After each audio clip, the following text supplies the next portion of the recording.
మోంతా తుఫాన్ ప్రభావిత ప్రాంతాల పరిశీలనలో భాగంగా బాపట్ల ఇన్ఛార్జు గృహ నిర్మాణ శాఖ మంత్రి కొలుసు పార్థసారథి వేమూరు నియోజకవర్గ శాసనసభ్యులు నక్కా ఆనందబాబు వేమూరు కొల్లూరు మండలాల్లో పర్యటించారు.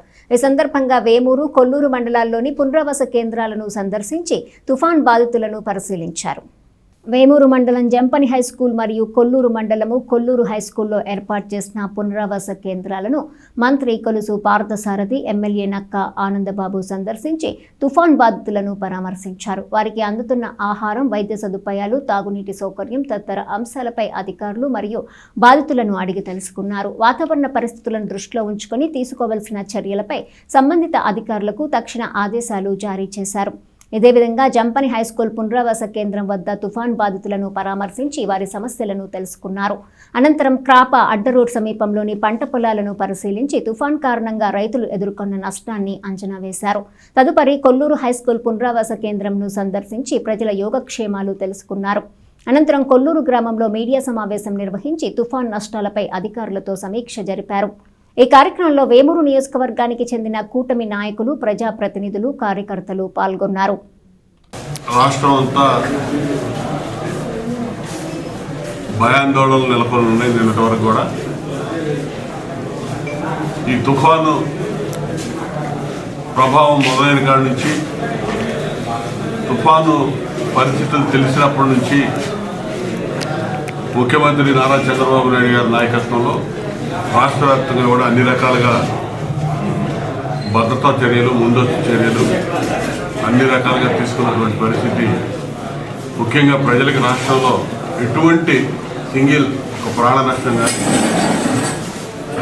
ప్రమాదాలు కానీ సాధ్యమైనంత వరకు పూర్తిగా తగ్గించినటువంటి పరిస్థితులు చూసాం. ముఖ్యమంత్రి గారు, మంత్రివర్గ సహచరులు, ప్రజాప్రతినిధులు, పార్టీ నాయకులు అందరితో కూడా ముఖ్యమంత్రి గారు, నారా లోకేష్ గారు ఎప్పటికప్పుడు కాన్ఫరెన్స్ తీసుకొని అందరూ కూడా అప్రమత్తంగా ఉంచినటువంటి పరిస్థితి. ముఖ్యంగా మన నియోజకవర్గం, వేమూరు నియోజకవర్గంలో 29 గ్రామాలకు కాను అధికార యంత్రాంగం పూర్తిగా సంసిద్ధంగా ఉండి గత 4 రోజుల నుంచి అన్ని రకాల ముందస్తు చర్యలు తీసుకున్నారు. దాదాపు ఒక 67 పునరావాస కేంద్రాలను గుర్తించి 47 సెంటర్లకి ప్రజల్ని 2,500 పైగా ప్రజల్ని తరలించి వారికి కావాల్సినటువంటి అన్ని ఏర్పాట్లు కూడా చేయటంలో సక్సెస్ఫుల్గా చేశారని వారందరూ కూడా పునరావాస కేంద్రాల్లో ఉన్న వాళ్ళందరూ కూడా చెప్తా ఉన్నారు. పోతే నష్టం అంటే ఎంత దెబ్బ మీద దెబ్బ తగులుతూ ఉంది రైతాంగానికి. పోయిన నెలలో వరదలు వచ్చినాయి, గత సంవత్సరం వరదలు వచ్చినాయి. మాగాణి పొలాలు పూర్తిగా హెవీ రైన్స్తో పోయిన సంవత్సరం అంతా నష్టపోయాం.